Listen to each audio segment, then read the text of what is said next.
Partí usando Java cuando estaba en la universidad, fue el lenguaje de programación con el que aprendí a programar. Tenía cosas buenas, que es como lo que decías tú, como esta robustez que trae el lenguaje y que uno partía aprendiendo con Java. Pero por otro lado, después nos daba hartos dolores de cabeza lo que eran las configuraciones, como que hacer aplicaciones empresariales, donde de Spring y habían otros frameworks con que uno trabajaba. A veces nos demoramos varios días en poder hacer las configuraciones para poder partir. Afortunadamente aparece como el gran salvador, entre comillas, que es Spring Boot. ¿Cómo crees tú que además de esto ha impactado la aparición de Spring Boot, de esta herramienta en el ecosistema de Java? Spring Boot, partamos de que Spring Boot antes viene de Spring Framework, que era esta navaja, por decirlo, que todos le llaman suiza, que sirve para hacer muchas cosas porque es bastante completo. Y para simplificar eso, encontrar una forma de poder hacer todas estas configuraciones de un poquito más rápida y poder adaptarse a los tiempos modernos, nace Spring Boot. Spring Boot, claro, tiene ciertas características que me permite configurar un proyecto de forma muy rápida. Permite primero setear las dependencias que necesito directamente cuando hay una manera de hacerlo, ya sea a través de Eclipse, que tienen una forma de hacerlo bastante sencilla, o a través también de VS Code, que también tiene extensiones que soportan Spring Boot directamente, y uno puede elegir lo que va a necesitar exactamente para su proyecto. Antiguamente era un dolor de cabeza configurar un proyecto de Java porque, claro, hay que preocuparse de la configuración, hay que preocuparse del servidor, del Tomcat para que arranque, y una serie de configuraciones que al final a veces funcionaba, a veces no. A veces algunas compañías tienen esa opción más que nada para poder entender algunos conceptos. Y un dato importante es el blog de Netflix. Netflix tiene un blog técnico que es oro, prácticamente. Oh, y es mira. muy, muy bonito. Porque muchos conceptos de que ellos han realizado y cosas que en realidad han realizado para Netflix vienen y los documentan en el blog técnico.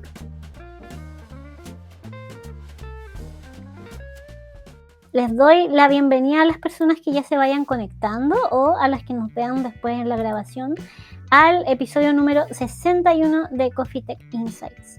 Hoy tenemos una conversación sobre backend y, como les decía por redes sociales, está súper orientada a las personas que desarrollan o que se interesan por aprender desarrollo.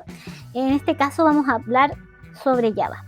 Y como intro, que me pareció relevante, Java fue creado por James Gosling en Sun Microsystems en el año 95, ya hace 30 años, pero también es interesante ver que es un lenguaje y un ecosistema que ha ido evolucionando. Para dar contexto, me parece importante mencionar, a propósito de un video que de hecho me compartió nuestro invitado que tenemos hoy día,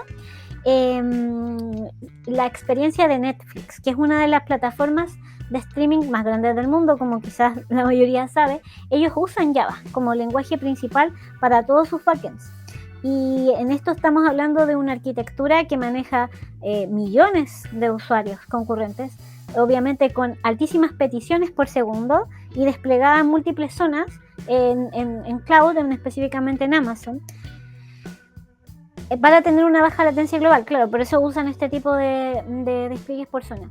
Sin embargo, Netflix en su comienzo no tenía todo tan bien solucionado. Ellos estaban usando una versión antigua de lo que se le llama el JDK. Ellos ocupaban el 8 durante años, pero cuando hicieron la migración al 17, que igual ya va como en el 23, creo, si es que recuerdo bien, ellos obtuvieron una reducción del 20%, según lo que decía ese video, en el tiempo de CPU, dedicado entre otras cosas, al tema de la recolección del recolector de basura, o el garbage collector. Y bueno, más detalles se los voy a dejar en el chat. Y bueno, si hay alguien en LinkedIn me avisa, porque a veces no se copian a LinkedIn. Pero ahí está el video que comento, y que ahí está mucho más información de lo que estoy diciendo, porque es un video bastante largo y súper interesante, que muestran cómo fue evolucionando, los cambios que hicieron, por qué prefieren GraphQL en vez de REST, bla bla bla. Entonces bueno, ahí no vamos, a lo mejor alcanzamos a comentar un poco más del video en la conversación de hoy día. Así que de todo esto vamos a estar hablando hoy con nuestro invitado aquí en Coffee Tech Insights. Coffee Tech Insights es un break donde hablamos sobre tecnología e innovación de manera sencilla, donde buscamos destacar el lado positivo de estas disciplinas, acercándola a todo público y eliminando estereotipos. Te invito a seguirnos en nuestras redes sociales, Instagram, LinkedIn y TikTok por Coffee Tech Insights. De hecho, ya en TikTok, si bien es una red que iniciamos mucho más tarde, ya tenemos más de 100 seguidores, eso es curioso. Me ha parecido curioso porque no la he usado tanto quizás como debiera. Quizás si le diera más tiempo tendríamos más. Y por supuesto también los invito a seguirnos por YouTube, que se suscriban a nuestro canal de YouTube y también a Spotify, donde subo todos los episodios que vamos generando semana a semana. Así que hoy día vamos a conversar con Ariel Hernández, ingeniero en comercio internacional y también desarrollador full stack, donde se ha desempeñado, como me contó hace algunos días, como freelance para empresas de, si anoté bien, Uruguay, España, México y Estados Unidos. Así que va a ser interesante hablar con él y si es que alcanzamos también podemos aprovechar de preguntarle sobre su experiencia como freelance y si no lo vamos a tener que dejar para una próxima oportunidad. Así que aquí vamos a invitar a Ariel. ¿Está? Hola, Ariel. ¿Cómo están? Bien, ¿y tú cómo estás? Bien, todo bien. Súper. Le diría con frío, pero hoy día no está tan caluroso, o sea, no está está un poco caluroso por acá. ¿Está caluroso? Yo estoy en el sur en este momento y hoy día ha estado súper frío. Ha estado así como... Acá tenemos un veranito de San Juan nuevamente por la zona centro. ¿Verdad? ¿Tú estás en Santiago? En Santiago. Ya, perfecto. En Santiago. Hoy día anduve por la quinta región resolviendo algunos temas y estaba caluroso igual. Estaba agradable. No es normal para esta fecha, pero las cosas de clima. Perfecto. Ya, genial. Entonces, bueno, ahí ya también yo tengo listo mi cafecito aquí para la conversación. No sé si tú tienes el Yo tuyo. tengo mi bebida cola. ¿Bebida? Que también tiene su parte de cafeína para el día. Perfecto, entonces estamos bien. Ahí las personas que nos sigan, que nos cuenten ahí si tienen su cafecito también listo para la conversación y que también nos vayan comentando, nos vayan haciendo preguntas, comentarios, ahí los invitamos. Oye, un tema que me parece súper relevante para partir, antes de hablar de Java, era preguntarte cómo te interesaste en desarrollar en Java o software en general, siendo ingeniero en comercio internacional, que eso igual es llamativo. Ya hemos tenido varios invitados que nos cuentan como de estas transiciones de carrera. Claro, es muy común ahora de que existan esas transiciones, más que nada porque uno trata de tener mejores oportunidades laborales, propiamente tal. Entonces, en mi caso, no es una transición que hice ahora, es algo que desde niño me gustó la tecnología, explorando, desarmando cosas, todo lo que es electrónica. También soy técnico en electrónica, entonces muchos conceptos que vienen de la electrónica es parte de la programación, por decirlo así, base. Entonces, quizás tomé otro camino, más que nada buscando otro camino profesional. Pero claro, uno siempre vuelve a donde le gustaría trabajar o algo que se sienta plenamente feliz, por decirlo de esa manera. Entonces, ahí llegó esa transición de volcarme completamente a ser desarrollador y dejar un poco atrás, entre comillas, mi carrera original.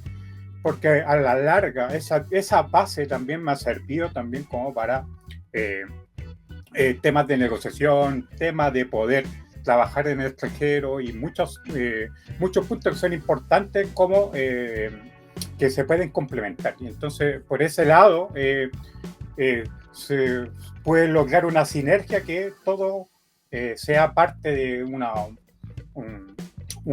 algo que en sí me guste. Súper, genial. Sí, es interesante como, bueno, en tu caso era algo que te gustaba, era como que era más allá de tu carrera y como de alguna manera pudiste hacer como hacer lo que te gustaba y eso está genial. Y también es interesante que hay personas que llevan una ruta y llegan a la tecnología por distintas razones y eso lo hemos visto en algunos episodios y es interesante conocer esas historias. Y Sí. sí, iba a decir algo. Sí, no, sí, es muy común. Ahora muchas personas lo hacen porque también hay más oportunidad en el mundo tecnológico, a pesar de que en el contexto actual igual está bien complejo, porque igual el tema, la skill que se solicitan ahora en los empleos igual son mucho más mayores, pero sí o sí es una opción como para poder dedicarse a otra cosa y tener oportunidades laborales, que en ese sentido yo lo encuentro espectacular. Todo se puede complementar, todo uno lo saca, cualquier carrera que uno anteriormente hubiese estudiado, uno le puede sacar provecho y complementarlo con lo que uno quiere hacer, que en este caso es el desarrollo de software o todo lo relacionado a eso. Sí. Y tú trabajas mayormente remoto, ¿verdad? Sí, yo principalmente trabajo remoto. Actualmente tengo proyectos en Uruguay y en Brasil, en ambos casos, y así lo voy administrando semanalmente, lo voy planificando y vamos avanzando con esos proyectos. Sí. Súper. Bueno, ahí también a las personas que están escuchando, si tienen interés de saber más de eso, porque a mí me parece súper interesante, quizá para una siguiente opción, o si también si alcanzamos ahora a tratarlo, hablar un poco de estas estrategias que lleva Ariel para trabajar con estos proyectos de fuera y cómo llevar como esta carrera como más freelance, porque tiene sus dificultades también, ¿no? Ahí hace unos días que conversábamos, hablábamos de las plataformas donde uno puede encontrar trabajo freelance, pero a veces eso no es tan conveniente para el que trabaja, entonces ahí hay muchas cosas que se pueden profundizar, ¿no?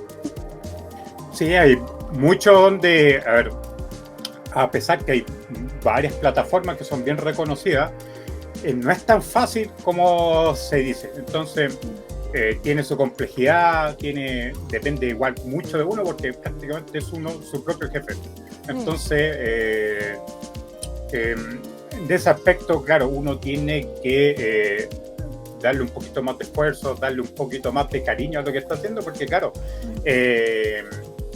si no, prácticamente no genera ningún rédito de eso y claro, no tiene ningún sentido. Pero uno siempre hay que tener presente que el primer paso es comenzar. Si uno comienza, ya puede ir viendo, uno siempre va ajustando, siempre hay cosas que mejorar, uno nunca para de aprender, por decirlo así. Y en este rubro en particular de la tecnología, todos los días tenemos cosas nuevas o tecnologías nuevas. Entonces, esa curiosidad también de seguir aprendiendo y seguir sobre todo adquiriendo ese conocimiento de forma autodidacta, porque principalmente es la vía que uno se tiene en estos casos.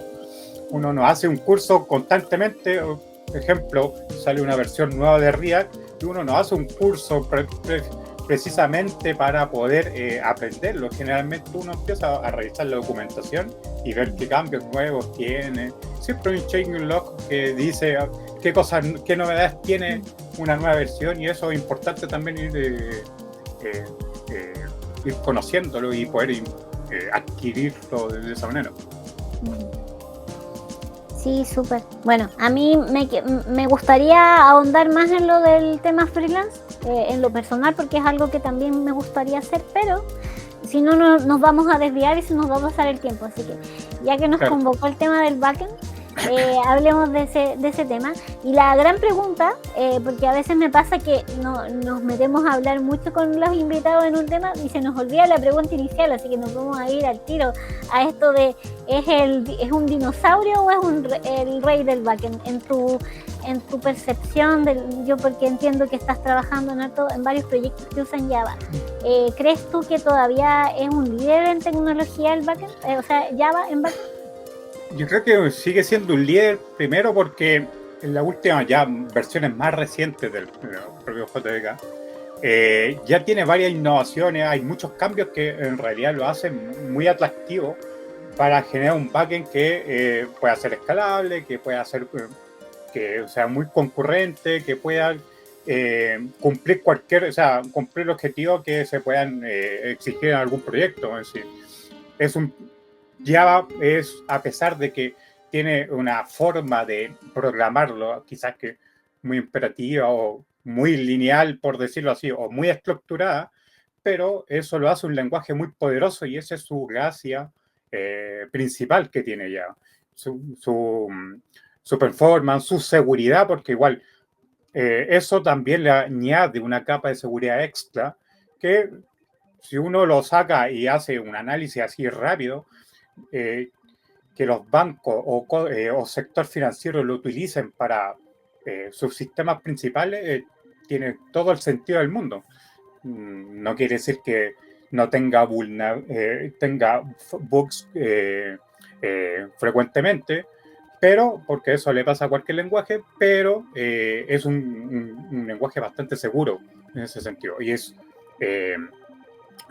bastante estable y eso lo hace que sea una opción para poder tomarlo y elegirlo y comenzar su proyecto a través de esa vía.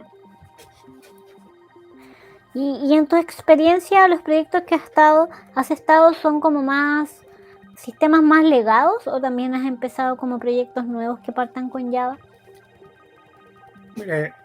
En ambos casos, bueno, generalmente a veces se hace un análisis como para poder determinar partir con un backend en sí, un lenguaje en particular, porque siempre está el depende, no quiere decir que Java me sirva para todo, pero gran parte lo va a suplir sin ningún problema. Si quiero hacer un par de endpoints, quizás no sea necesario porque tengo lenguaje como TypeScript o con Python que lo puedo hacer mucho más rápido.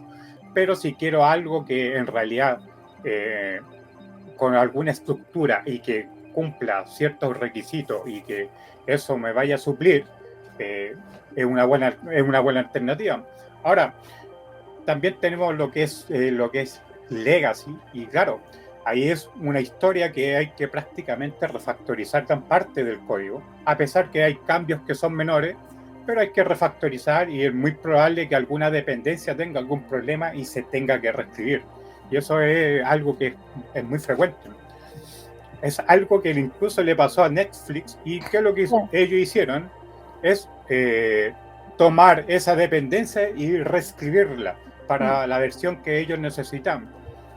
Entonces la vía más lógica, en vez de estar tratando de que hacerlo funcionar bajo una presión, es mejor reescribirlo y comenzar desde cero. Entonces, en ambos casos tiene muchos peros, pero claro, se puede hacer. Y el caso de Netflix es muy, muy claro en ese aspecto.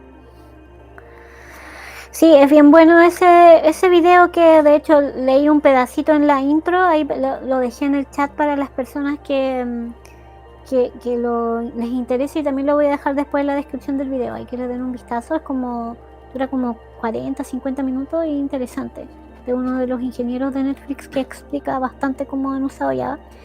Y a mí me llamó la atención cómo también ha evolucionado un poco como yo lo vi. Yo partí usando Java cuando estaba en la universidad, fue el lenguaje de programación con el que aprendí a programar. Yo no programaba antes de estudiar informática y en ese tiempo quizá algunas personas lo sentían un poco difícil y para algunas personas se les hacía complicada la programación y probablemente ahora que se enseña Python hay personas que a lo mejor digan ahora es más fácil aprender a programar, pero por otro lado tenía cosas buenas que como lo que decías tú, como esta robustez que trae el lenguaje y que uno partía aprendiendo con Java. Pero por otro lado después en el pasar del tiempo cuando empecé a aplicarlo pero en proyectos ya laborales, cuando saliendo de la universidad nos daba hartos dolores de cabeza lo que eran las configuraciones, como cuando teníamos que hacer aplicaciones empresariales, donde empezó como este tema de Spring y habían otros frameworks con que uno trabajaba Y a mí me llamó la atención, bueno, de hecho me llamaba la atención de que a veces nos demoramos varios días en poder hacer las configuraciones para poder partir. Y afortunadamente aparece como el gran salvador, entre comillas, que es Spring Boot. Bueno, entre otras cosas, ahí también puedes comentarnos a lo mejor tú qué otras cosas has visto, porque yo al menos eso fue una de las grandes hallazgos que tuve a lo largo de mi carrera, de lo que me ha tocado trabajar con Java, y es que ayuda muchísimo, es una herramienta que ayuda a hacer que el desarrollo de aplicaciones web y de microservicios con lo que era Spring se haga mucho más sencillo, te ayuda a levantar más fácil las configuraciones y todo eso. ¿Cómo crees tú que además de esto ha impactado la aparición de Spring Boot, de esta herramienta en el ecosistema de Java? Que Spring Boot, partamos de que Spring Boot antes viene de Spring Framework, que era esta navaja, por decirlo que todos le llaman suiza, que sirve para hacer muchas cosas porque es bastante completo. Y para simplificar eso, encontrar una forma de poder hacer todas estas configuraciones de un poquito más rápida y poder adaptarse a los tiempos modernos, nace Spring Boot. Spring Boot, claro, tiene ciertas características que me permite configurar un proyecto de forma muy rápida, y eso me permite primero setear las dependencias que necesito directamente cuando hay una manera de hacerlo, ya sea a través de Eclipse, que tiene un install o tiene una forma de hacerlo bastante sencilla, o a través también de VS Code, que también tiene extensiones que soportan Spring Boot directamente, y uno puede elegir lo que va a necesitar exactamente para su proyecto. Entonces, puedo elegir, no sé, una dependencia, ejemplo, el SDK de Google Cloud, puedo ocupar el SDK de Azure, según lo que vaya necesitando. Y en el caso de, si necesito una dependencia diferente, puedo modificar el POM o la configuración de Gradle que me permita agregar las dependencias que necesito. Por ese lado, es bastante rápido poder configurar un proyecto a través de Spring Boot. Antiguamente era un dolor de cabeza configurar un proyecto de Java porque, claro, hay que preocuparse de la configuración, hay que preocuparse del servidor, del Tomcat para que arranque, y una serie de configuraciones que al final a veces funcionaba, a veces no, depende del día de cómo, si se dejaba hacer funcionar o no. Sí, justamente a mí me tocaban esas cosas. De hecho, en algún momento usé también, además de Tomcat, otro servidor que era Glassfish, pero también pero con Spring, no con Spring Boot. Entonces tenía Claro. como esos temas. Mira, nos han dejado mensajitos en el chat, pero lamentablemente cuando son iconos a veces no los toma muy bien. Pero es como una carita. En YouTube lo alcanzo a ver y es como un monito, creo que moviendo la manita.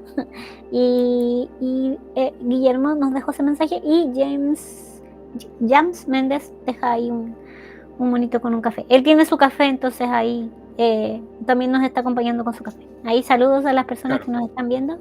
Y también coméntenos si es que les ha tocado desarrollar en Java, en Spring Boot, qué desafíos han tenido.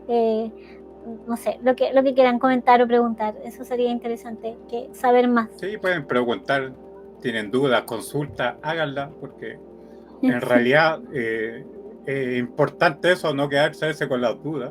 Y sobre todo en un lenguaje que es bastante complejo. Tiene su particularidad, es bien robusto en ese aspecto. A muchos no les gusta por lo mismo, pero yo creo que genera una buena base de programación para desenvolverse en cualquier tipo de lenguaje a posterior. Sobre todo, el rey que es Java es la programación orientada a objetos, y eso es lo que mejor hace. Y es un concepto que para algunos es complicado de entender, pero después con la práctica y en proyectos que son más reales, uno lo entiende, ya lo puede adquirir bien y lo puede poner en práctica, que eso es importante, porque quizás en una clase es muy difícil que me pueda imaginar cómo puedo ocupar el polimorfismo o ocupar una interfaz entonces, claro, en una clase es difícil que yo lo entienda porque quizá un profesor no todos explican de la mejor manera o no todos tienen el mismo conocimiento como para explicarlo. Una cosa es saber del lenguaje y otra cosa es cómo yo lo enseño. Pero cuando uno toma ese concepto y lo pone en práctica y lo puede entender y cambia completamente la perspectiva de cómo funciona el lenguaje. Sí, sí, exactamente. Bueno, de hecho hace mucha diferencia, estoy de acuerdo. Bueno, de hecho nosotros no estamos partiendo esta conversación quizás con las definiciones básicas, tal vez estamos asumiendo de que las personas saben lo que es Java y todo, así que igual si tienen dudas al respecto, bueno, además de invitarlos a que busquen, pero también pueden hacer preguntas. Ahí de hecho Guillermo comenta: soy novato en programación, Java es mi primer lenguaje, pero por necesidad tuve que elegirlo. Después dice, es lindo cuando ya te acostumbras. Sí, claro. De hecho cuando a uno le toca después, no sé, desarrollar en Python, como que dices, oye, ¿y dónde están los tipos? ¿Dónde está esto? Como que te faltan cosas, como que Claro. pero Pasa mucho. Es como de pasarse de Java a JavaScript y me falta todo, prácticamente. Entonces, o lo principal. Entonces sí, ocurre. Pero en sí, muchos conceptos que están hechos en Java es como la base que ocupa JavaScript para hacer algunas cosas. Y eso también es importante porque Java, bueno, es, por decirlo así, por ejemplo, hay cosas que son muy similares entre un lado y el otro. Por ejemplo, el tema de la lambda function, que en Java es muy común, más que nada para la programación funcional generalmente, pero en JavaScript tengo las error functions, que son muy similares. Que es el mismo concepto, pero aplicado de una manera diferente, más que nada, pero es exactamente igual. Entonces, claro, hay conceptos que son bastante comunes en algunos lenguajes, generalmente. Hay cosas que se repiten, hay algunos lenguajes que hacen cosas un poco extrañas a veces, pero la lógica prácticamente es la misma. O sea, la base de programación, cuando uno comienza con un lenguaje que su tipado es demasiado fuerte, por decirlo así, con Java, porque es violentamente fuerte. Entonces, si eso le da una perspectiva distinta para irse a cualquier lenguaje y aprender sin ningún problema. Sí, de acuerdo. Mira, ahí dejan otro mensaje. Siempre se me ha complicado leer su documentación. ¿Algún tips? Oye, sí, esto he escuchado harto, el tema de la Developer Experience, que en Java es muy mala. O sea, yo ahora que me ha tocado, el otro día estuve mirando la documentación de Astro, que es frontend, realmente ahí uno se da cuenta de la diferencia de una documentación como pensada para el developer a una documentación como la de Java, que es bastante área, que hay información, pero no es tan pensada en la experiencia del developer. ¿Tienes algún tip de tu lado? Claro, una de las cosas malas que tiene Java es el tema de la documentación, que es, por decirlo así, un desastre. Un desastre. Pasa mucho de que, claro, en algunos... hay algunos, no sé, ejemplos, algunas compañías que han hecho su documentación más que nada para entenderla ellos propios. Y a veces es bueno verlo porque, ejemplo, hay otros, no directamente en la página de Java, que claro, para alguien que llega y es nuevo y se topa con una documentación que es un desastre porque es así, siempre hay opciones de que, no sé, en Google uno se va a topar 1000 resultados y va a buscar opciones de cómo lo hacen ellos o documentación mejor redactada. Y es muy común. Una de las clases que tiene Java es que está demasiado bien documentado. No precisamente por el lado de Oracle, que es el que comanda Java en sí, pero sí a través de otras compañías o a través de proyectos de código abierto igual. A veces algunas compañías tienen esa opción más que nada para poder entender algunos conceptos. Y un dato importante es el blog de Netflix. Netflix tiene un blog técnico que es oro, prácticamente. Y es muy, muy bonito. porque muchos conceptos de que ellos han realizado y cosas que en realidad han realizado para Netflix vienen y los documentan en el blog técnico. Creo que se llama netflixblog.com. Estoy buscando. Rellena mientras lo busco. Claro. Entonces, claro, siempre hay opciones. Lo bueno también, bueno, la inteligencia artificial igual ahora lo facilita mucho más también. Y eso también por un lado es bueno. Uno si quiere aplicar un concepto, algo muy en particular, la inteligencia artificial te lo puede explicar bastante bien. Y te va a sacar de esa duda que uno va a la documentación original y que en realidad no es bastante complejo entender algunos pasos. Y ese blog es bastante interesante. Sí. Bastante interesante porque ellos ven muchos conceptos que han realizado, muchas cosas que han realizado para el propio Netflix y ellos las van documentando en ese blog. Y es bastante interesante porque hay información que o modificaciones que han llevado, por ejemplo, a detectar bugs en la misma JVM en un punto de la alta concurrencia que ellos tienen. Entonces, ellos han parchado muchas cosas que llevaba como problema. Y eso es súper importante. Ellos colaboran mucho con el proyecto en sí, con Java en particular. Ellos han detectado muchas cosas que han mejorado y muchas de esas mejoras que tiene el propio lenguaje vienen por el lado de ellos también. Ellos han hecho una tarea bastante valorable porque pocas compañías lo hacen. Microsoft también lo hace con muchos lenguajes igual, pero ellos se han dedicado a buscar o sacarle el máximo performance al lenguaje. Sí, está súper bueno. Sí, de hecho en ese video que comentaba, de hecho yo no tenía idea de este blog y probablemente este blog está mucho más completo o sea, es ir más allá de lo que mostraban en el video. Sí. Y también ahí hablaban de que habían desarrollado como su propia versión de alguna manera para apoyar lo que era de GraphQL, ¿no? Porque ellos no querían tener APIs REST, sino como APIs más orientadas, o sea, usar esquemas para el tema del consumo de los datos.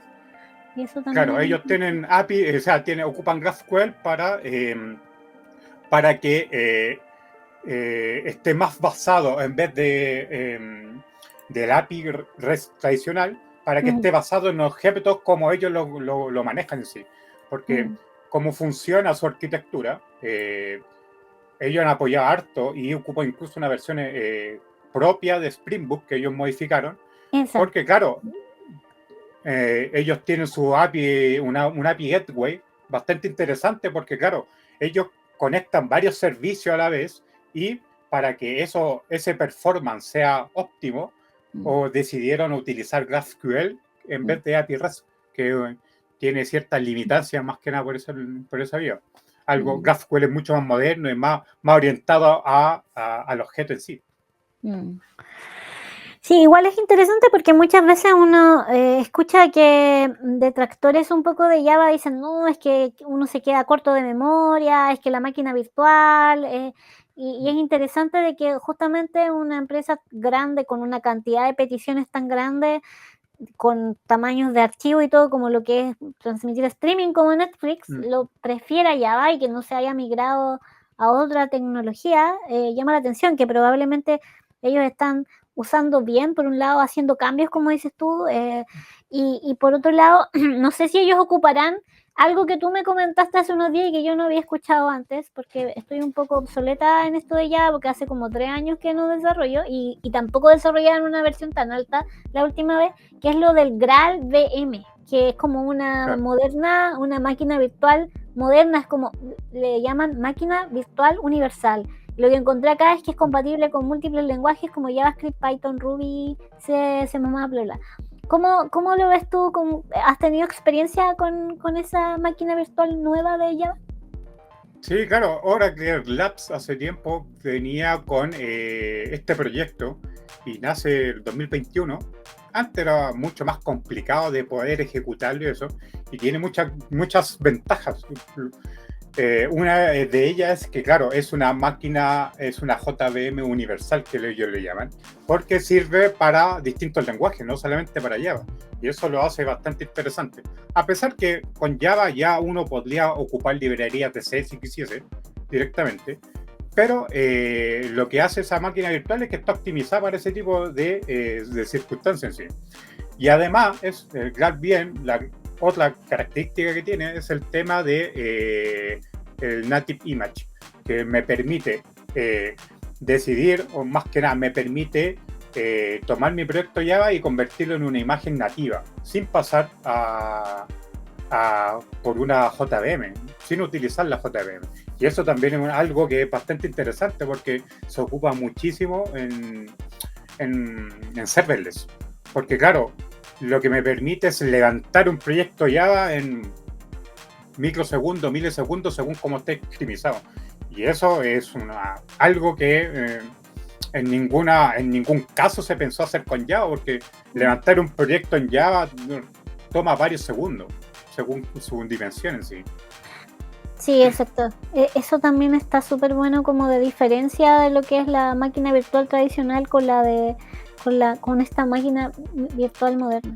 Oye, me acordaba de la pregunta que nos dejó Jams, o Hans, no sé cómo se dice, de lo que decía, está súper bueno el dato de Netflix del blog, pero también yo agregaría algo que igual lo agregaría, pero de hacerlo con cuidado, que no sé si uno está empezando sea tan fácil, pero porque hay que tener cierto criterio, y es aprovechar las IAs para cuando uno quiere iniciarse en un lenguaje. También te puede ayudar a entender mejor la documentación o a entender algunas cosas, pero también con precaución, porque a veces las IAs tienden a mezclar de repente cosas como lo que se habla de las alucinaciones y esto, pero sí ayuda. Claro. Cuando uno quiere introducirse a lo mejor en una tecnología, te puede dar buenos tips o sugerirte fuentes donde te puedan explicar cosas y que a lo mejor no sea la documentación directa si es muy complicada de verla. Eso podría ser otro tip.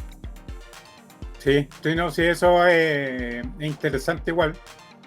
Claro, hay que verlo con cuidado, pero a pesar de eso, igual ha evolucionado harto la inteligencia artificial, y eso por ese lado cada vez es más certero con su respuesta.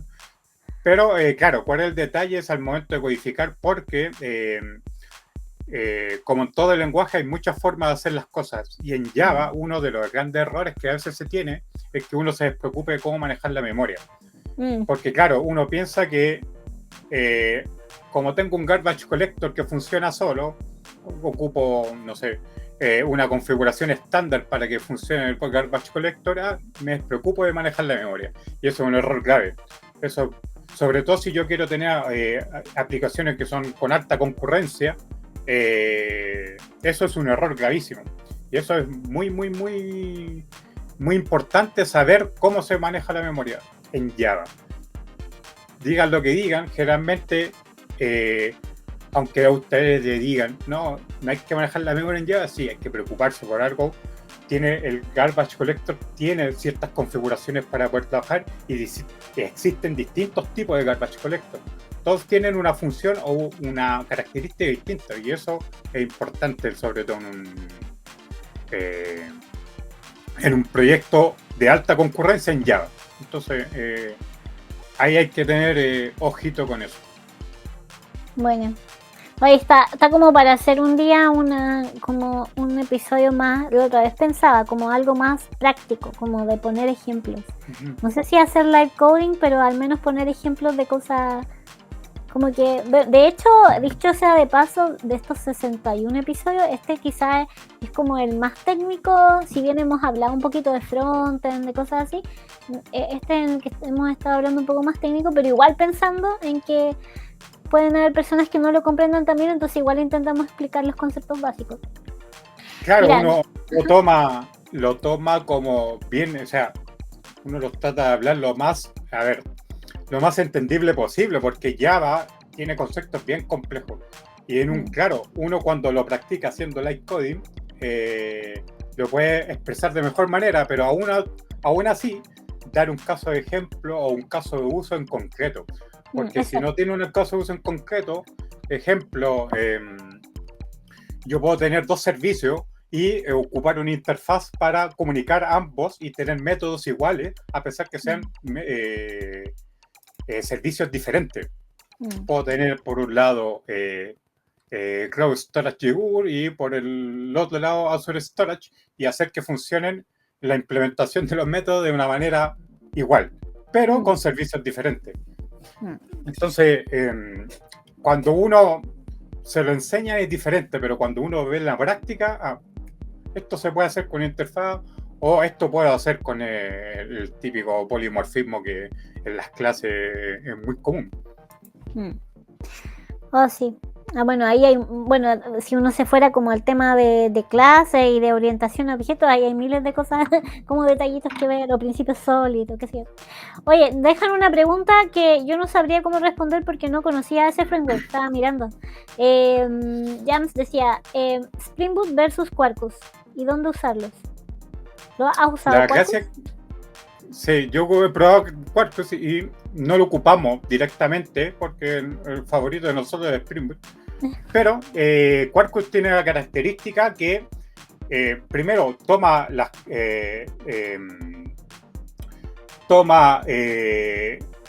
como base la arquitectura de microservicios y permite Quarkus poder desplegar un proyecto y tiene un performance muy superior a Spring Boot en algunos casos.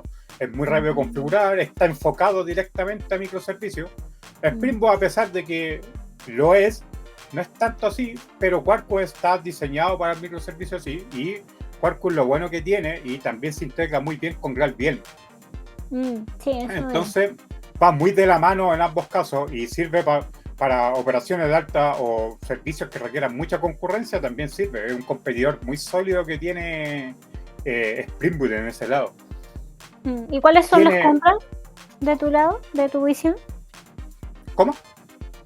¿Cuáles son sus contras? ¿Por qué prefieren Spring Boot entonces a Quarkus? ¿Si suena tan bien? Es que, claro, suena tan bien, pero la gran diferencia es que Quarkus es mucho más nuevo. Es algo que en realidad no estoy seguro cuándo se creó, pero claro, Spring, si vamos a Spring Framework, que es gigantísimo, claro, Spring Boot trae una espalda que es muy grande. Es como hablar directamente de Java. Entonces, hay más documentación, hay más proyectos realizados en Spring Boot, pero no es una mala opción, se puede ocupar. Se puede ocupar. Si uno tiene la capacidad de decidir y es lo que necesita un proyecto en particular, Quarkus puede ser una muy buenísima opción. Genial. Es muy fácil. Como más comunidad también, ¿no? Con Quarkus. O sea, en Spring Boot. En Spring Boot, claro, es mucho más... es más demandado en el stack tecnológico en particular. Proyectos con Quarkus, al menos que sean muy específicos de alguna empresa, se ven muy poco. Pero Spring Boot prácticamente en todos lados. O Spring Framework en ese caso. Pero es un competidor que quizás le falta un poquito más de madurar un poquito más, pero puede ser, perfectamente se puede utilizar. Es muy interesante lo que hace Quarkus. Hasta la sintaxis es diferente y eso también es bueno. Qué bueno eso. Sí, que igual ahí siempre se produce como esas disyuntivas cuando uno de repente, como de estos versus, ¿no? A mí en un proyecto nos tocó elegir un framework para backend pero con TypeScript, y usamos uno que es como para probar porque era nuevo en ese momento, que es el TSED, que eso fue como el 2019 y me parece que no despegó mucho, y bueno, ahora se usa mucho Nest, que está como muy importante como en ese lado, en ese lenguaje. Pero TSD era súper interesante, pero pasaba lo que justamente dices, porque estaba como la documentación de TSD, que no era mala, pero como que casi no encontrabas más ayuda si necesitabas resolver un problema, como que la comunidad no era muy grande, y eso también es un buen aspecto ahí como para responder quizás la pregunta de Jams. También a veces un buen aspecto para decidir qué framework utilizar o qué tecnología, también cuánto apoyo hay, si vas a poder recurrir a otros que a lo mejor les ha pasado algún problema similar al tuyo. Entonces también eso es una de las variables, no es la única. Claro, tal cual, ¿no? Sí, es algo que puede ocurrir. Ahora Next igual tiene muchos detractores ahora porque claro, es muy vinculante con Vercel y ese fue uno de los grandes problemas que ha tenido en el último tiempo, Sí. que el framework va muy de la mano o queda muy inserto en Vercel. Entonces claro, en Vercel uno despega un proyecto de Next y funciona de inmediato, pero uno se lleva ese proyecto de Next y a otra plataforma y es un dolor de cabeza. En algunos casos me crean algunas cosas que funciona Next, como el tema del server-side rendering. Claro, no, pero el que yo te digo es Nest con S, que es solo backend. Ok. Que sí, es como la versión Angular, pero para backend. Claro, para backend. Que tiene directivas y que, bueno, no sé. Sí. Entonces, sí, a veces se confunde con Next, pero no es lo mismo. De hecho, son de los mismos de aguante Java, dice. Dice Lauta. Yo creo que en la universidad uno de los lenguajes que más enseñan es Java. Yo creo que muchos de los desarrolladores o ingenieros que existen que tienen su educación y así en la universidad, parten con Java, realmente. O C, es muy... Pero claro, Java, la forma antigua, es diferente a la de ahora. Sí. Hay hasta algunos cambios en la sintaxis en algunos puntos. Hay muchas formas de hacer... se ha modernizado harto, por decirlo así. Sí. Oye, y pensando, ya a lo mejor moviéndonos un poco de lo técnico, porque igual se nos ha ido el tiempo, aunque si alcanzamos podemos tomar a lo mejor otros temas, y sería genial también ver un poco del roadmap, pero en tu experiencia sobre el mercado, ¿cómo has visto que es la demanda de desarrolladores de Java en el mercado, como los sueldos o las habilidades que se necesitan, además de Spring Boot, otras herramientas, tecnologías? ¿Cómo lo has visto? Es que ahí hay un punto a favor demasiado importante en Java, porque yo creo que backend en Java es lo que más es la oferta de empleo que más hay en todos los portales. Y eso es algo importante, y eso también es algo a considerar, porque es cosa que hagan una prueba, vayan a LinkedIn o a cualquier plataforma de empleo y ustedes van a buscar que el backend Java es lo más solicitado. Porque claro, hay que considerar de que quizá startups nuevas ocupan algo más moderno, pueden irse por TypeScript, ocupar algo o como RAS o Go directamente, pero muchos del sector actual financiero siguen en Java. Y eso va a seguir en Java así quizás hasta el fin de los mundos. Es lo mismo que pasa con COBOL a distinta escala. Por algo sigue habiendo COBOL en algunas empresas todavía, porque no hay nada que lo reemplace. Y tampoco no hay nadie que lo reemplace, que también es otro tema. Pero es uno de los grandes puntos a favor que tiene Java, es el tema de la oferta laboral. Es enorme en comparación a cualquier otro lenguaje. Y también el salario también es mucho, la diferencia también es importante en comparación a otros lenguajes, porque aprender Java no es fácil y eso también se valora mucho. Hay escasez de desarrollo en Java. Estaba buscando acá la encuesta de Stack Overflow, que es la última, porque la 2025 creo que no están los resultados aún. No sé si son de final de año. Claro, es muy nuevo todavía. Sí. Y acá, a ver, aquí lo voy a poner.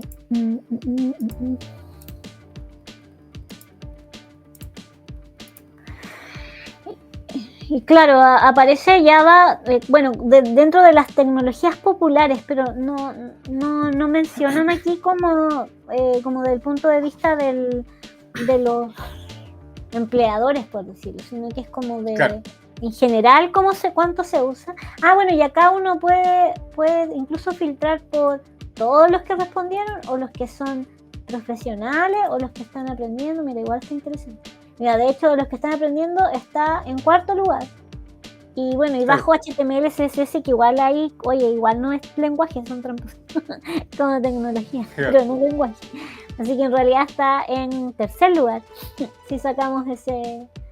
Y para profesionales está, o sea, lo que respondieron los profesionales es que está en 1, 2, 3, 4, 5, 6, en séptimo lugar, en realidad en sexto, porque como sabemos HTML, CSS no es lenguaje, entonces no está mal, está ahí, no está tan está mal. infiltrado HTML ahí.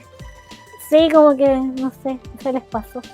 Bueno, es que en realidad dice que no necesariamente era como lenguaje programación. Claro, dice Markup Language y claro, ahí como que calza.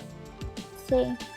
Pero igual ahí no, dejo esto que son interesantes estas encuestas también para hacerse una idea, porque a veces uno se va como con las tendencias o que todos los, no sé, por los bootcamps o lo que sea te enseñan JavaScript, entonces vámonos todos con JavaScript y se llena de gente desarrollando JavaScript. No. O sea, igual obviamente que para el frontend lo necesitamos, pero para el backend hay más opciones.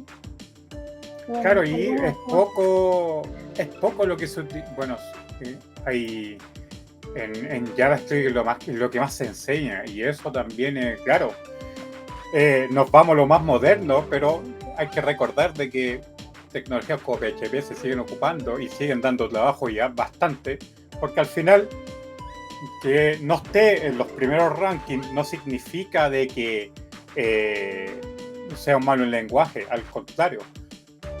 Incluso se produce un fenómeno al contrario, porque al haber menos desarrolladores en PHP o en Java, el salario aumenta por la escasez que hay de eso mismo.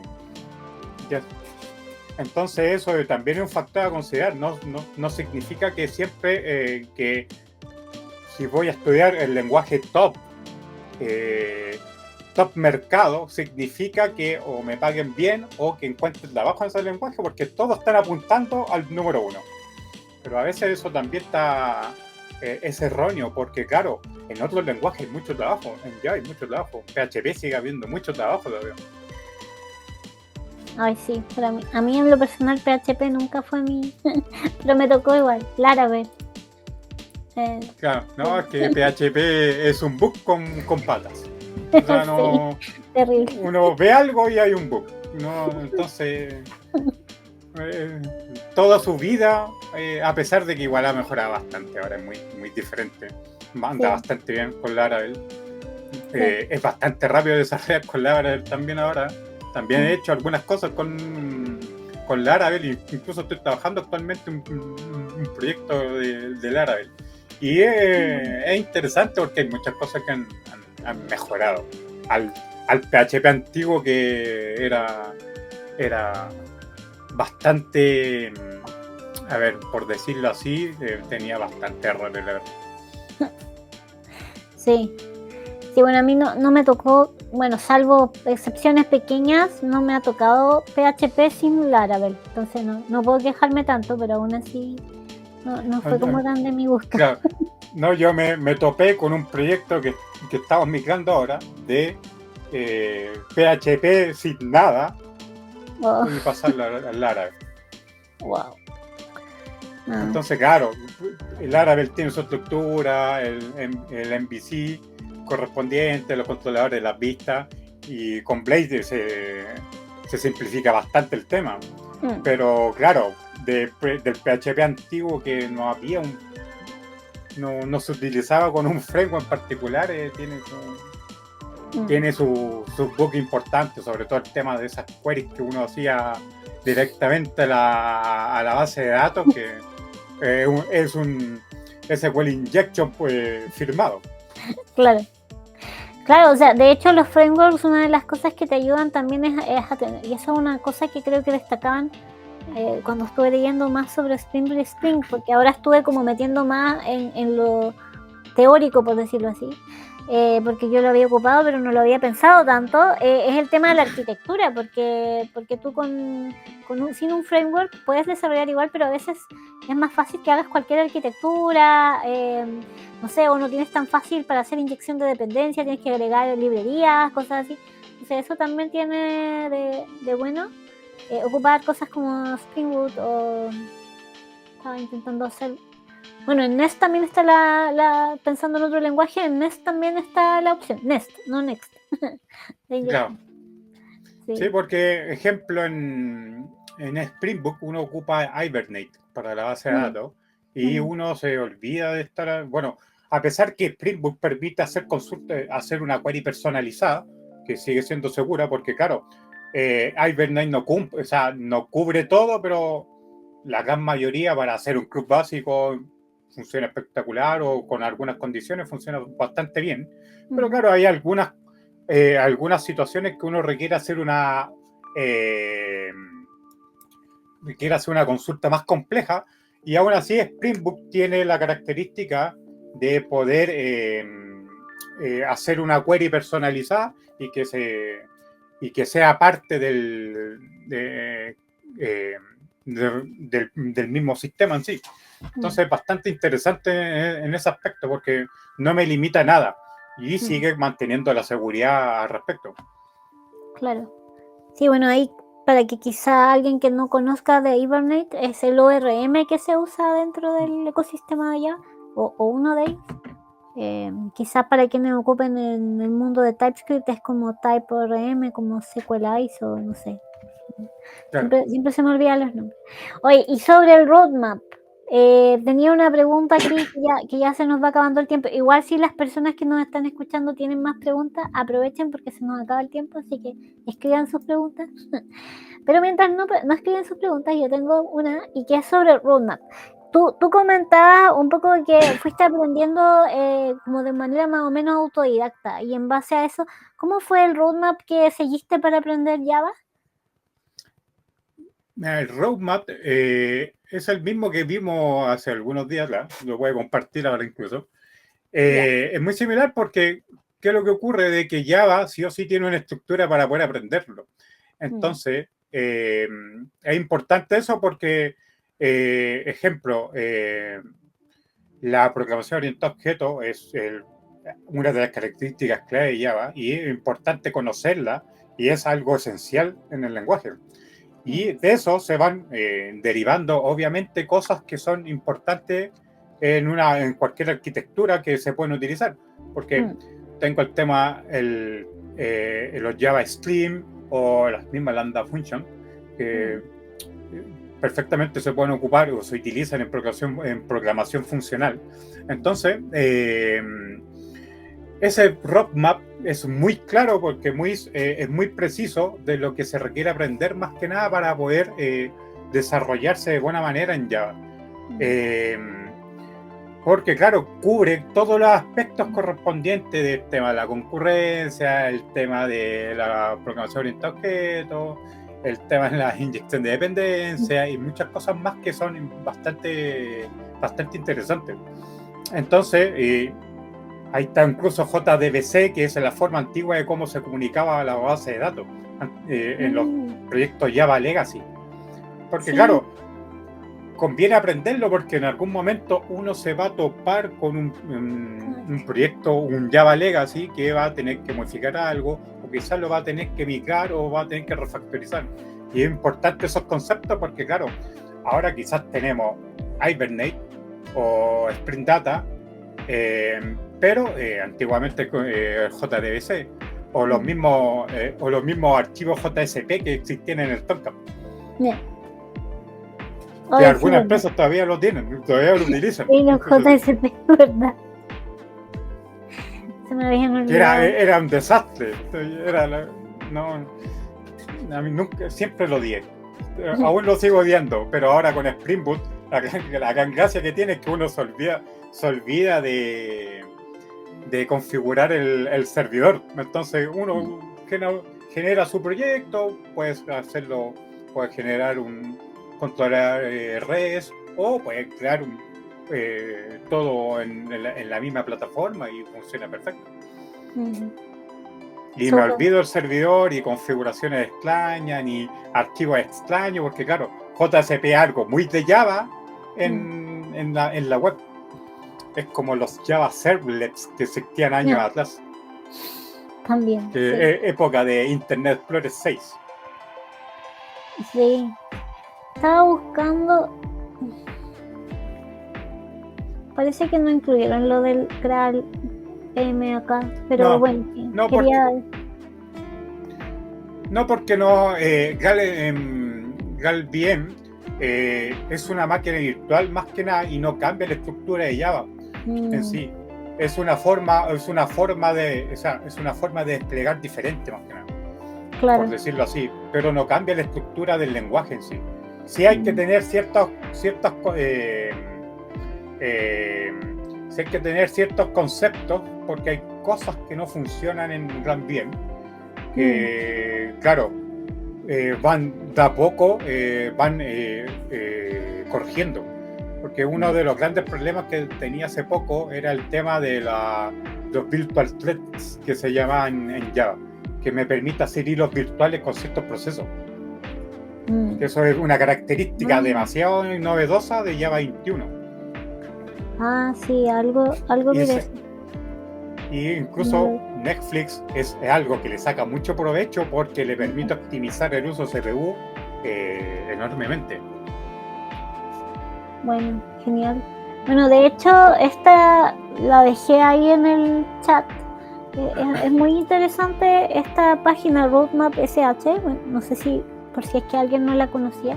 No solo sirve para Java, no solo sirve para backend, tiene como roadmaps de frontend, tiene hasta de AI ingeniera y de todo. Y es interesante que también uno se puede ir como a cosas bien específicas, como al roadmap de un lenguaje o también al de un framework como Spring Boot, que también tiene y tiene como material para adentrarse un poco en cada punto.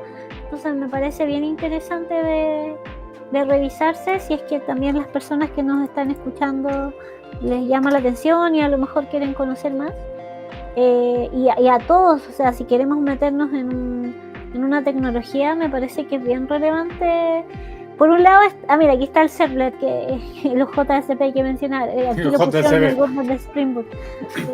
Claro, porque Spring Boot nace de Spring Framework y una de las características que tenía, bueno, que trae Java, pero que Spring Framework ocupaba era los servlets y los JSP, que es un dolor de cabeza hasta el día de hoy. Pero aún hay proyectos que están desarrollados así porque Spring Framework es algo demasiado completo. Sirve para todo. Para todo. Sí, exacto. Mira, alguien dejó una pregunta. Ay, la perdí. Acá. Y está buena porque tenía una duda igual de eso. ¿Qué proyectos Java incluirían en el portafolio?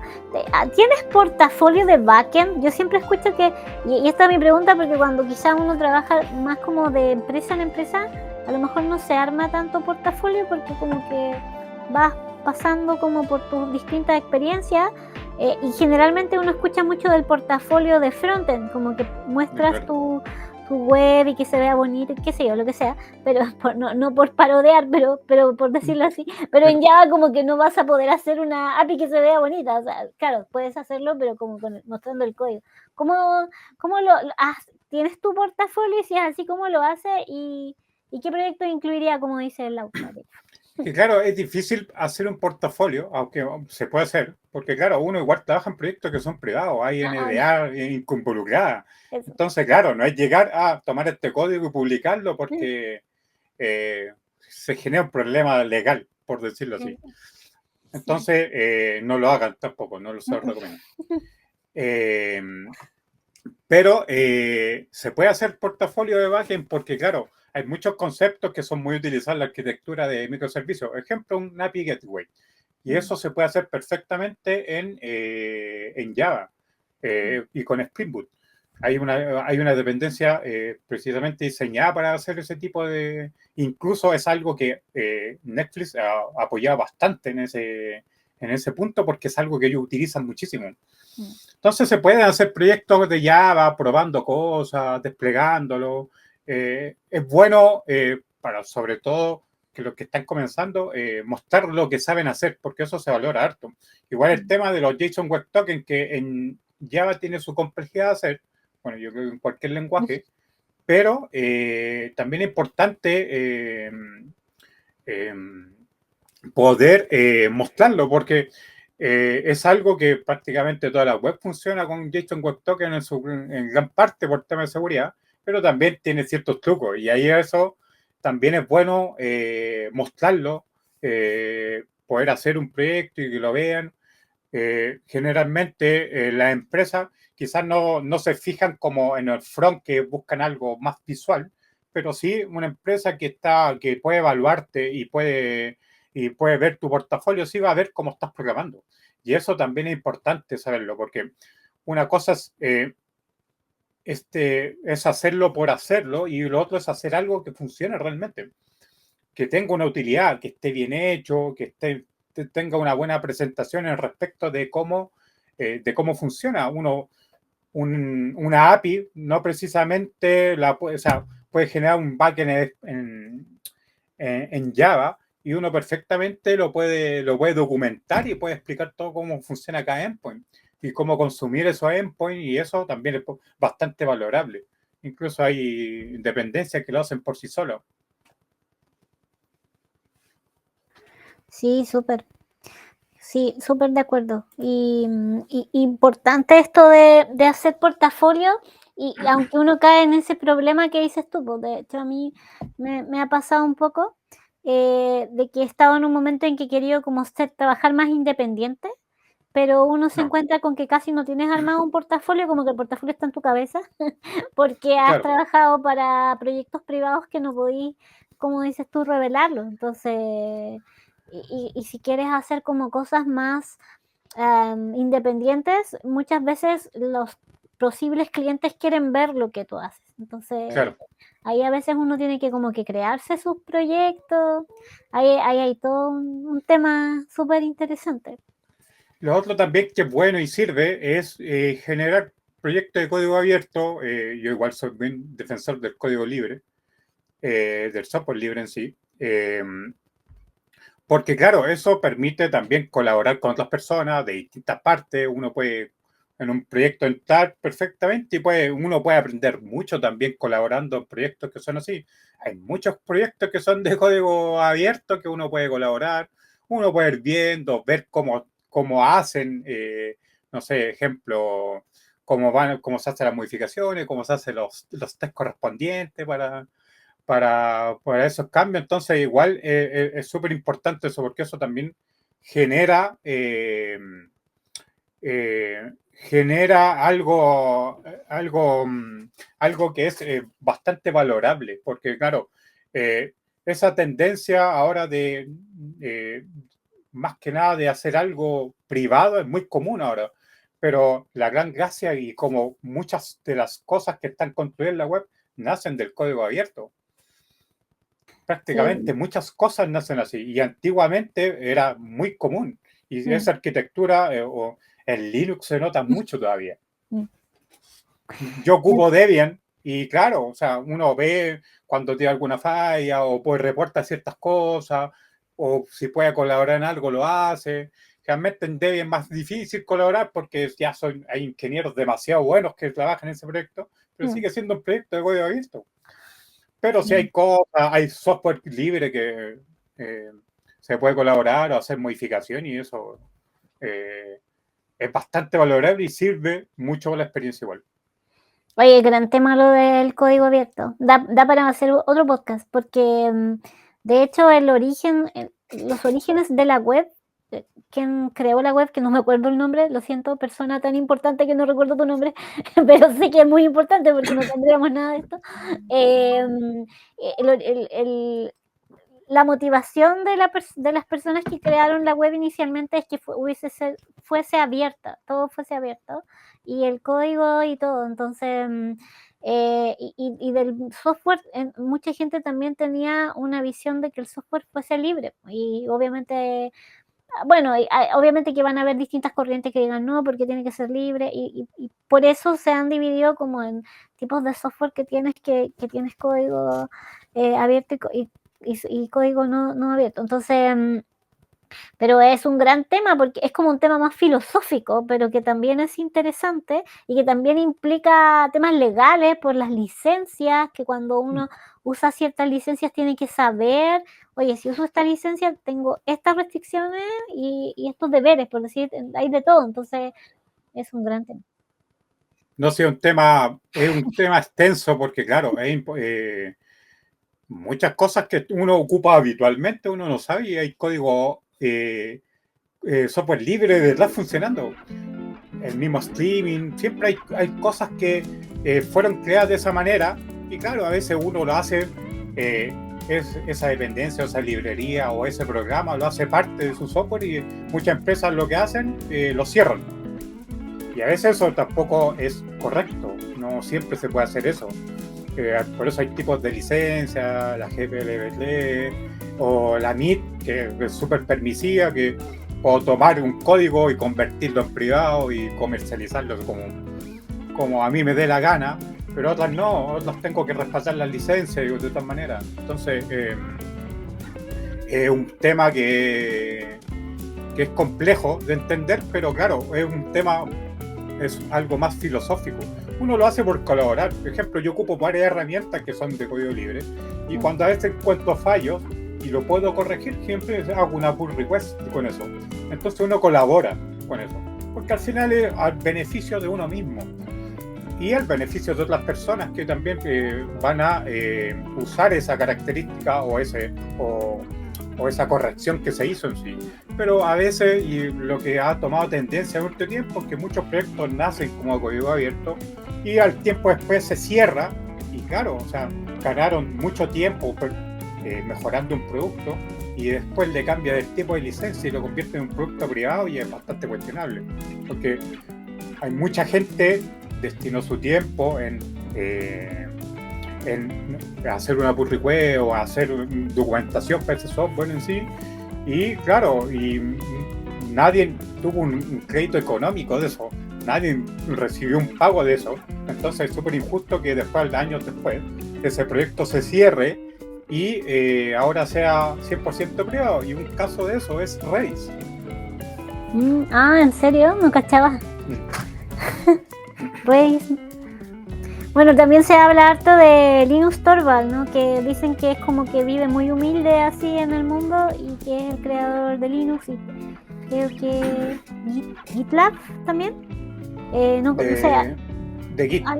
Git. Del control de versiones. Ya. Y la cosa es que uno podría decir, si hubieras tenido una mentalidad más como tipo Steve Jobs, quizás sería un señor millonario, pero él tuvo como una visión distinta, porque quería que fuese un sistema operativo libre y todo. Claro, lo que pasa es que Linux Torvalds, lo que él crea no es propiamente Linux, él crea el kernel de Linux. Sí. Entonces ese kernel es implementado por distintas distribuciones y claro,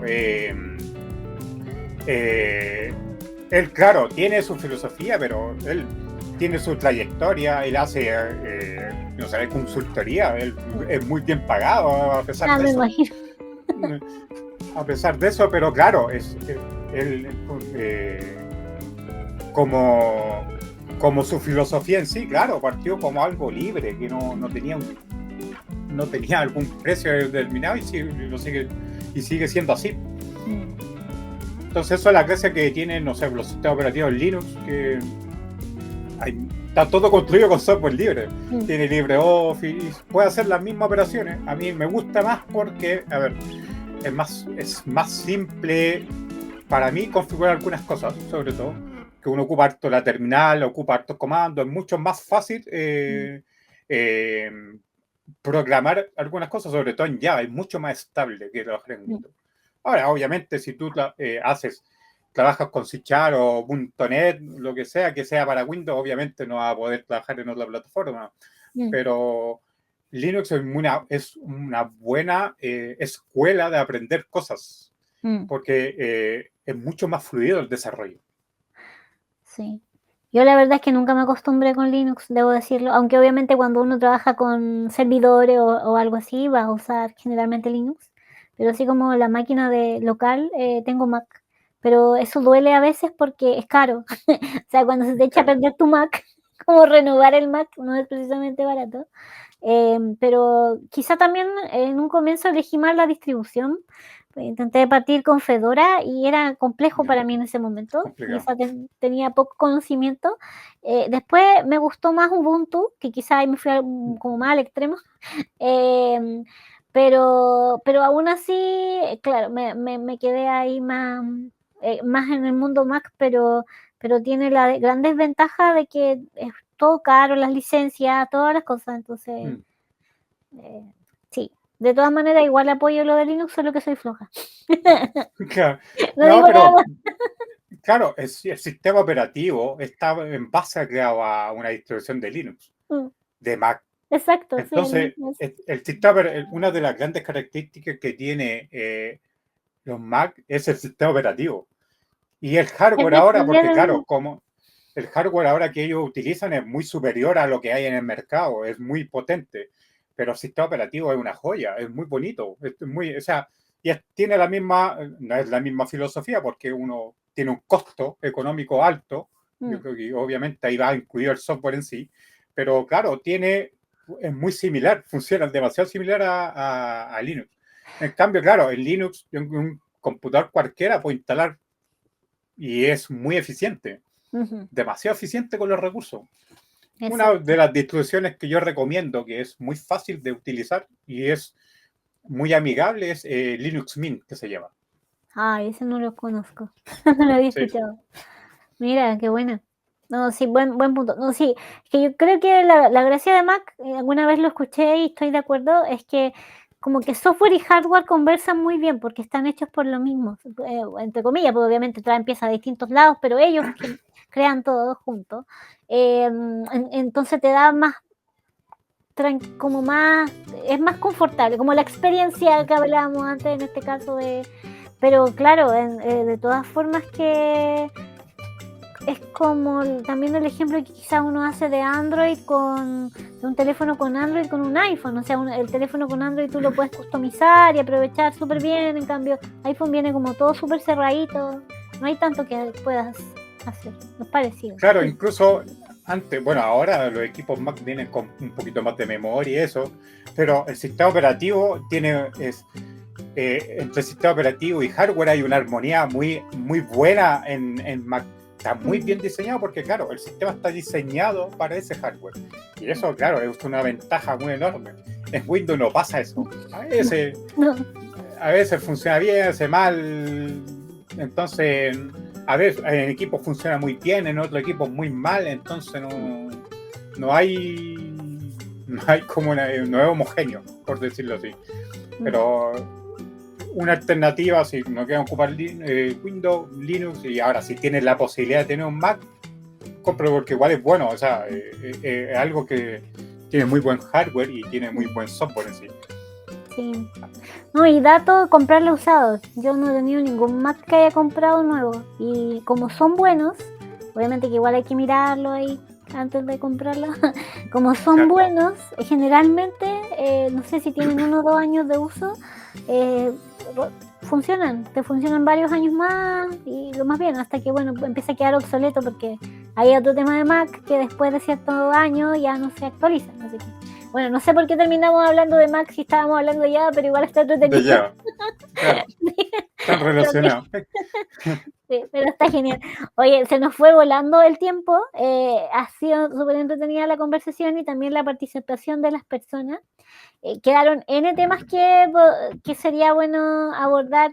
Ojalá en el futuro podamos conversar de nuevo y también de abordar a lo mejor los temas que comentábamos del trabajo freelance. Pero fue genial también conversar algo más técnico. Ahí también ojalá la gente nos deje su opinión si le gustó, si quería algo a lo mejor más técnico todavía o quiere Claro, código, light coding, lo que sea, y que nos vayan contando y para evaluar ahí en el futuro hacer algo un poco más diferente. Así que, oye, Ariel, muchas gracias por el tiempo para conversar hoy día. No sé si quieres agregar algo más antes de terminar. no, nada, gracias a ustedes por invitarme, al contrario. Obviamente, si quieren algo más técnico se puede hacer. La disposición está, claro, uno parte aquí, lo hace bien liviano porque o trata de de bajarlo a lo más posible para que las personas lo entiendan. Pero claro, a lo mejor necesitan algo más técnico porque claro, Java así lo es en algunos casos y quizá con Litecoin se puede demostrar eso de mejor manera y eso por ese lado está